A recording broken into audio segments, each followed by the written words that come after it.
Hi friends, good morning. कैसे हैं आप सब? आई होप आप सब बहुत अच्छे होंगे and welcome to my new vlog. अभी मॉर्निंग का टाइम हो रहा था। बेटू मॉर्निंग में स्कूल जाने के लिए रेडी हो चुकी थी। ड्रेस व्रेस सब कुछ हो चुका था। ब्रेडिंग वगैरह भी मैंने कर दी थी। मेनली ब्रेडिंग का सबसे ज़्यादा काम होता है गर्ल्स का, क्योंकि हेयर्स ना काफ़ी टैंगल्ड कर देते हैं बच्चे, तो उसमें बहुत टाइम लग जाता है मेरे को कभी कभार। क्योंकि कल वैसे भी उसने ओपन ब्रेड्स बनाई हुई थी ना, तो उसमें और भी ज़्यादा मेरे को टाइम लग जाता है। और साथ ही साथ ये मैंने फ्रूट्स वगैरह जो मॉर्निंग में मैं देती हूँ वो मैंने कट करके रखे हुए थे, तो जब तक मैं अपने हाथों से खिलाऊंगी नहीं ना तब तक वो एज इट इज़ प्लेट रखी रहेगी। जब ये ब्रश व्रश करके फ्रेशन अप होके नहा करके आ जाती है ना, तब मैं साथ साथ इसको कट करके दे देती हूँ कि आपको ड्रेस पहनते पहनते साथ साथ ये खाना है। तो ड्रेस पहनने उतारने में थोड़ी सी हेल्प मेरी चाहिए होती है, जैसे स्लीव्स वगैरह अटकती हैं और उतारने के लिए उसको हेल्प चाहिए होती है। बाकी थोड़ा बहुत मतलब कुछ हेल्प मेरे से लेती है, बाकी 60-70% सब कुछ खुद से कर लेती है। तो मेन काम होता है मेरे को उसको खिलाना होता है। वो खाती नहीं है अपना, उसमें टाइम बहुत वेस्ट हो जाता है, मुंह में स्टोर करके रखती है मेनली। तो बस उसके बाद बेटू स्कूल चली गई थी। उसके बाद फिर मैंने दूध वगैरह बॉयल तो नहीं करा था, दूध मैंने छान करके फ्रिज में डाल दिया था और साथ ही मैंने टी बनने के लिए रख दी थी। और उसी के साथ मैंने यहाँ पे ब्रंच की भी प्रिपरेशन स्टार्ट कर दी थी, क्योंकि फिर अगर आप मॉर्निंग में फटाफट काम नहीं निपटाओगे ना फिर तो बहुत लेट हो जाता है। क्योंकि मेरे को बेटू को स्कूल लेने के लिए जाना होता है, तो स्कूल की अगर छुट्टी का टाइम हो गया है तो आपको उससे पहले अपने घर के सारे काम निपटाने होंगे। अगर नहीं भी निपटे तो आपको एज इट इज़ छोड़ करके जाना होगा, तो वो पूरा दिन ना फिर मैसी सा हो जाता है। तो मैं ट्राई करती हूँ सुबह जल्दी अपने कामों में लग जाऊँ और जल्दी जल्दी अपने घर के सारे काम निपटा लूँ। वैसे भी अगर आप सुबह टाइमली अपने सारे काम निपटा लेते हो ना तो पूरा दिन भी बहुत पॉजिटिव वाइब्स आती हैं, मतलब एक फ्रेश सा लगता है। तो इसीलिए मैं साथ के साथ मैंने यहाँ पे अपना ब्रंच भी रख दिया था बनने के लिए। दाल राइस बना रही थी, ऐसा कुछ मतलब स्पेशल नहीं थी। मनीष ने बोला कि आज दाल राइस ही बना दो। मनीष मतलब हस्बैंड ने बोला, क्योंकि और कुछ मेरे को समझ भी नहीं आ रहा था कि क्या बनाऊँ, और उनका फेवरेट है दाल राइस, तो मैंने कहा वही बना लेती हूँ। और वही दाल मैंने बनने के लिए, दाल में यहाँ पे मेरी बॉईल हो चुकी थी और दूसरी साइड फ्राई भी हो चुकी थी और राइस रखे हुए थे। इसको मैं फटाफट से वॉश करके दूसरी साइड ये भी बॉईल करने के लिए रख दूँगी, तो ज़्यादा टाइम लगता नहीं है।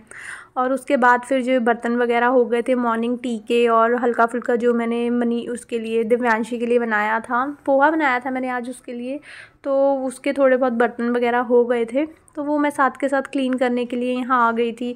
साथ के साथ क्लीन हो जाएंगे ना तो पता नहीं चलता। पहले ना मैं बर्तन वॉश करती हूँ तो एक बार पहले पानी से निकाल देती हूँ, ताकि उसमें जो भी जैसे दूध का कोई बर्तन होता है या चाय का बर्तन होता है उसमें ना मलाई और चिकनापन सा आ जाता है, तो मैं एक बार जो स्टील वाला स्क्रबर होता है उससे क्लीन करती हूँ। फिर उसके बाद मैं उसमें सोप लगाती हूँ। तो पहले वही मैंने अच्छे से क्लीन कर लिया था, उसके बाद फिर मैं सोप लगा रही थी और फिर साथ के साथ मैं वॉश करती जाऊँगी। और ये सिंक में इतना ज़्यादा ये जो स्टेन दिखता है ना, ये बिल्कुल भी अच्छा नहीं लगता। बट ये पानी का दाग लगा हुआ है, आई थिंक पानी का बहुत टाइम से ये जमा हुआ है। मैं इसको बहुत घिसती हूँ, डेली बेसिस पे इसको पूरा अच्छे से स्क्रबर मारती हूँ, बट ये बिल्कुल भी क्लीन होने का नाम ही नहीं लेता है।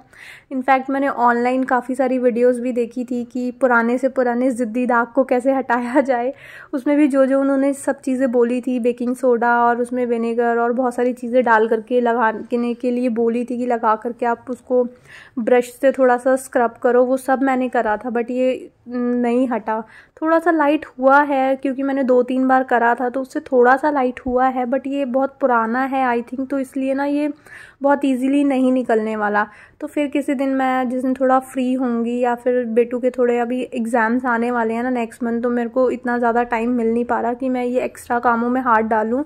क्योंकि वैसे भी आजकल जो दिन है ना वो बहुत छोटे हो गए हैं, तो बहुत सारी चीज़ें ना मतलब छोटे दिन की वजह से ना हो नहीं पाती। स्कूल से आती है, फिर थोड़ा सा रेस्ट का टाइम हो जाता है, फिर उसके बाद शाम को वही टाइम होता है, मतलब खाने का और किचन का सब स्टार्ट हो जाता है शाम को। फिर उसके बाद साथ में बच्चे को पढ़ाना भी होता है, डिनर भी होता है, फिर वही बर्तन और बहुत सारी चीज़ों में ना दिन बिल्कुल पता नहीं चलता कब निकल जाता है। तो जिस दिन छुट्टी होगी या फिर जब मैं फ्री हो जाऊँगी एग्ज़ाम्स वगैरह से, तब मैं ये क्लीन करूँगी। और देखिए यहाँ पे मेरे बर्तन भी सारे क्लीन हो चुके हैं। छोटे छोटे बर्तन थे ना, इसलिए ज़्यादा ज़्यादा टाइम लगा नहीं इसको क्लीन करने में, और ज़्यादा थे भी नहीं, मॉर्निंग के ही थे। रात को तो वैसे भी मैं क्लीन करके ही सोती हूँ, तो ज़्यादा थे नहीं बर्तन, तो फटाफट मैंने क्लीन कर दिए। और वॉइस ओवर भी मैंने यहाँ पे बीच में स्टॉप करा था क्योंकि कोई आ गया था, डोरबेल बजी थी, तो मैं रीस्टार्ट कर रही थी यहाँ पे वॉइस ओवर। और साथ के साथ फिर मैंने यहाँ पे कुकटॉप वगैरह भी क्लीन कर लिया था। वैसे तो आज रोटी वगैरह बनी नहीं थी, तो जो सूखा आटा वगैरह होता है ना, उसकी वजह से थोड़ा किचन ज़्यादा, प्लेटफॉर्म थोड़ा मैसी ज़्यादा हो जाता है, तो आज वो हुआ नहीं था। वो भी अगर होता है ना, मैं साथ के साथ कपड़ा उसमें लगा देती हूँ, मतलब स्पॉन्ज होता है ना, गीला करके थोड़ा सा उसको क्लीन कर देती हूँ। नहीं तो फिर ना बाद में अगर वो रखा रहता है तो उसमें चींटियाँ वगैरह आ जाती हैं, चींटियाँ या कॉकरोच आने लगते हैं, और एक कॉकरोच आ गया ना किचन में, लगा लो फिर तो लाइन लग जाती है। तो वैसे तो मैंने जो कॉकरोच वगैरह का इंजेक्शन आता है ना मार्केट में, वो मैंने थोड़ा थोड़ा जगह जगह पे डाला हुआ है, अभी नहीं डाला, काफ़ी टाइम हो गया।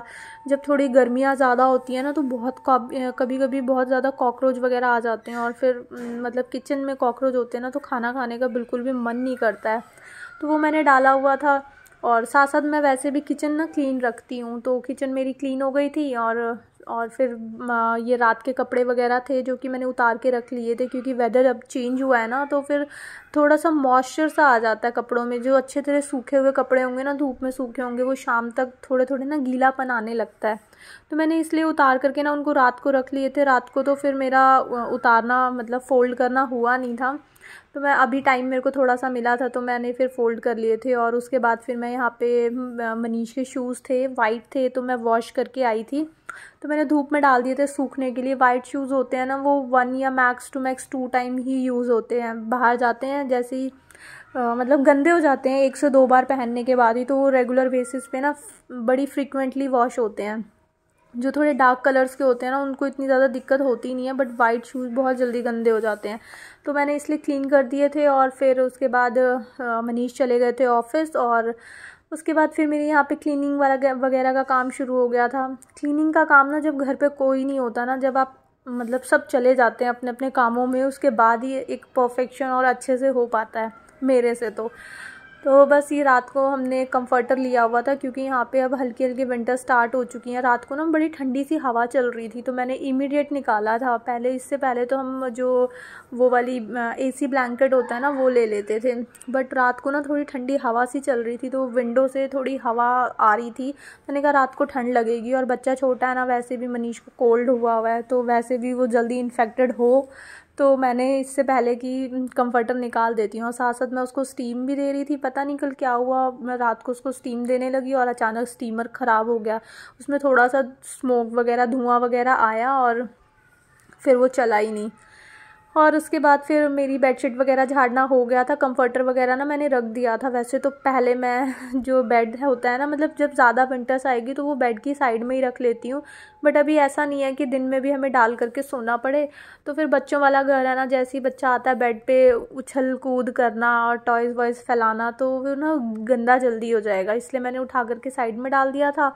और साथ साथ मेरा बेडरूम में झाड़ू वगैरह मैंने लगा दी थी, और यहाँ पे ना अभी डस्टिंग वगैरह बची हुई थी, इसलिए मैंने ये डस्टर जो है यहाँ पे डाला हुआ था। पहले मैंने कहा झाड़ू लगा लेती हूँ, तो उसके बाद फिर मैं डस्टिंग वगैरह कर लूँगी। एक बार झाड़ू लग जाएगी तो मतलब झाड़ू और पोछा हो गया ना, डस्टिंग अगर कई बार रह भी जाती है तो उसमें ज़्यादा दिक्कत होती नहीं है, क्योंकि रेगुलर बेसिस पे ही क्लीन होता रहता है। और जो हमारा टेबल है तो वो वैसे भी इतना ज़्यादा यूज़ होता है, क्योंकि हम खाना वगैरह यहीं पे खाते हैं, तो जैसे ही खाना हम खाते हैं ना, तो साथ के साथ ना मैं उस पर गीला स्पॉन्ज होता है ना, थोड़ा सा वो मार देती हूँ, ताकि उस पर मतलब गंदा ना हो, क्योंकि बाहर जैसे भी कोई आता जाता है तो वो बिल्कुल अच्छा नहीं लगता। और उसके बाद फिर यहाँ पे मेरा डस्टिंग वस्टिंग का काम भी सारा हो चुका था। मैंने सोफ़ा कवर वगैरह झाड़ करके दोबारा से सेट कर दिए थे, और उसके बाद बारी आई थी फाइनल टचअप की। तो यहाँ पे मैं पोछा लगा रही थी। मॉप से आज मैंने लगा दिया था, मूड होता है मेरा, कभी बैठ के भी लगा लेती हूँ और कभी कभार मैं ऐसे मॉप से भी लगा लेती हूँ। जब मेरे को सोफ़ा वगैरह के नीचे से क्लीन करना होता है ना मोस्टली, तभी मैं ये मॉप वगैरह यूज़ करती हूँ, अदरवाइज़ मैं बैठ करके ही लगाती हूँ। तो बैठ कर के लगाना ना मेरे को ज़्यादा अच्छा लगता है, मतलब मेरे को ज़्यादा कंफर्टेबल और ज़्यादा क्लीन लगता है। इससे जब थोड़ा जल्दी होती है मुझे, या फिर जो थोड़ा सा अंदर जा कर के क्लीन करना होता है ना, उसी दिन मैं मॉप वगैरह यूज़ करती हूँ। और फटाफट से यहाँ पे मैंने क्लीनिंग वगैरह का भी, ड्राइंग रूम वगैरह जो था वो सारा क्लीन कर लिया था। और उसके बाद फिर आई थी बेडरूम की बारी। बेडरूम को भी मैंने झटपट से क्लीन कर लिया था, क्योंकि थोड़ा सा ना मेरे को लेट भी हो रहा था। अभी मेरे को नहाना था, तो नहा करके फिर मेरे को बेटू के लिए स्कूल जाना था उसे लेने के लिए। और फटाफट फिर मैंने यहाँ पे बालकनी वगैरह में इसी से ही लगा दिया था, क्योंकि बालकनी में वैसे तो मैं उसको वॉश कर देती हूँ, बट आज ना मैंने पानी से ऐसे वॉश नहीं करी थी। सिंपल पहले झाड़ू लगा दी थी जब मैं झाड़ू लगा रही थी, और उसके बाद फिर जब मैं ये मॉपिंग करने के लिए अंदर आई थी बेडरूम में, तो वहाँ पे मैंने साथ के साथ मॉप भी, मतलब मॉपिंग कर दी थी। क्योंकि जहाँ पे वो प्लांट्स वगैरह रखे हैं ना, उसके नीचे थोड़ा सा कई बार पानी ना इकट्ठा आ जाता है, तो मैंने कहा मॉप से ना अच्छे से वो एरिया भी ड्राई हो जाएगा। और इसी के साथ बस यहाँ पे मेरी क्लीनिंग वगैरह का भी सारा काम फिनिश हो चुका था। और आज का व्लॉग भी बस मैं यहीं पे एंड करती हूँ। आई होप आपको ये व्लॉग अच्छा लगा होगा। अगर आपको ये व्लॉग अच्छा लगे तो इसको लाइक शेयर एंड सब्सक्राइब जरूर करना। मिलेंगे एक न्यू व्लॉग में। Till then take care, bye bye.